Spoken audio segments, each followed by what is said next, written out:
ኢየሱስ አምላክ መሆኑን የምታውቁበት ይሄ ነው። ድንገት ብዙ ጊዜ ይሄ ጥያቄ የሚነሳው ከእስልምና እምነት ሰዎች ነው። የእስልምና እምነት ሰዎች አላህ አይወልድም አይወለድም የሚል ኮንሰፕት አላቸው።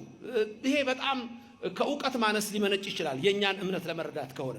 ምክንያቱም እኛ አብ ወልድን ወለደው ምንለው ባዮሎጂካል አይደለም፣ ኢስ አናሎጂካል ነው። አናሎጂና ባዮሎጂ የተለያዩ ናቸው። ይሄ ትንሽ ቃሉ የፍልስፍናና ሪሊጂየስ ስለሆነ ዝም ብዬ ላንሳላችሁ ብዬ ነው። በስጋ አንድ ሰው እንደሚወልደው ማለት አይደለም። እሱ ነው መጀመሪያ ገና ትልቁ ችግር እሱ ነው። አያችሁ። ስለዚህ ብዙ ጊዜ የሚነሳው ኢየሱስ አምላክ ነኝ ብሏል እንዴ? የት ጋር ነው ኢየሱስ አምላክ ነኝ ያለው? አረ በጠቅላላ አምላክ ነኝ ነው እንጂ ያለው አምላክ ነኝ ያለው በሁሉ ቦታ። ዮሐንስ ወንጌል ምዕራፍ 10 ቁጥር 31 ላይ ምን አለ? እኔና አብ አንድ ነን። እኔና አብ አንድ ነን። እነሱ እንደ ነብይ ያዩታል። ዮሐንስ ወንጌል ምዕራፍ 8 ቁጥር 58 ላይ ምን አለ? ዮሐንስ ወንጌል ምዕራፍ 8 ቁጥር 58 ላይ እኔ ከአብርሃም በፊት አለሁ አለ። ከአብርሃም በፊት አለሁ። ተመልከቱ።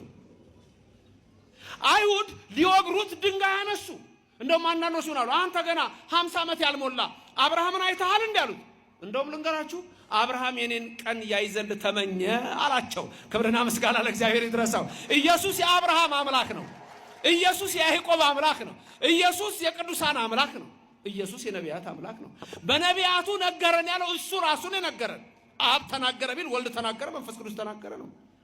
በመጨረሻ እዚህ መጥቶ ግን ከድንግል ማርያም ተወልዶ ከስጋዋ ስጋ ነስቶ ራሱ ነገረን።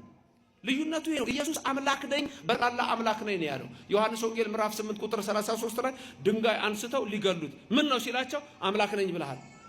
ተመልከቱ፣ አምላክ ነኝ ብለሃል። እኛ ዘንድ ግን ሁልጊዜ ኢየሱስ ምንድነው? አምላክ ነው። ስሙ የተመሰገነ ይሁን። ምንድነው? ኢየሱስ ክርስቶስ አምላክ ነው። ትናንትና ሳስተምር ያነሳሁት ነበረ። የሪፎርሜሽን የተሐድሶ እንቅስቃሴ ጀርመኒ ውስጥ ሲጀምር አንዱ ትልቁ ነገር ያደረጉት የወሰኑት ምንድነው? ኢየሱስ እግዚአብሔር አይደለም ብለው ነው የወሰኑት። ይሄ ነው። ድንገት እዚህ ውስጥ ዛሬ ከሌላ እምነት የመጣች ሰዎች ካላችሁ በፕሮቴስታንት በሪፎርሜሽን ሙቭመንት በተሐድሶ የተወሰነው ኢየሱስ እግዚአብሔር አይደለም የሚል ነው። ክብር ለእግዚአብሔር ብቻ የሚል ነው እነሱ ጋር። ኢየሱስ ግን እግዚአብሔር አይደለም ነው። ተመልከቱ። ይሄ ነው ትልቁ የጣላቸው። ትልቁ የጣላቸው ነው። በልጁ በመጨረሻው ዘመን ተናገረን ሲል ራሱ መጥቶ አንድም አብ በወልድ ህልው ሆኖ ነገረን ነው። ትዝ ይላችኋል። ክርስቶስ ለስም አጠራሩ ክብር ምስጋና ይግባውና በዮሐንስ ወንጌል ምዕራፍ 14 ቁጥር 6 ላይ ለደቀ መዛሙርቱ ሲነግራቸው አነ ውእቱ ፍኖተ ጽድቅ ወሕይወት አለ። እኔ መንገድና እውነት ሕይወት ነኝ አለ። መንገድ፣ እውነት፣ ሕይወት። ልብ በሉ ሶስቱን ቃላት መንገድ፣ እውነት፣ ሕይወት። ሕይወት እኔ ነኝ አለ። እውነት እኔ ነኝ አለ። ከዚህ በላይ ምን ይበል ኢየሱስ? መንገድ እኔ ነኝ አለ። ሌላው ሰው መንገድ ዝም ብሎ መንገድ ይመስለዋል፣ የሚያደርስ ይመስለዋል። መንገድ ማለት ሃይማኖት ማለት ነው። ሃይማኖት እኔ ነኝ ማለት ነው። መንገድ ሃይማኖት መሆኑን ለማወቅ ከፈለጋችሁ ትንቢተ ኤርምያስ 6:16 ላይ እዩ። ትንቢተ ኤርምያስ 6:16 ላይ እንደምታዩ የሐዋርያት ሥራ ምዕራፍ 9 ቁጥር 1 እዩ። በዛ መንገድ የሚሄዱትን ይላል። በዛ ሃይማኖት ሲል ነው። ኢየሱስ ክርስቶስ አነ ውእቱ ፍኖተ ጽድቅ ወሕይወት ሲል እኔ ሃይማኖት ነኝ፣ እኔ እውነት ነኝ፣ እኔ ሕይወት ነኝ ነው ያለው። ብዙዎች ያልገባቸው እንደውም በዛ ጊዜ ያልገባው ሌላ ሰው ነበር። ፊልጶስ እዛው ከሐዋርያቱ መካከል ጌታ ሆይ አለው።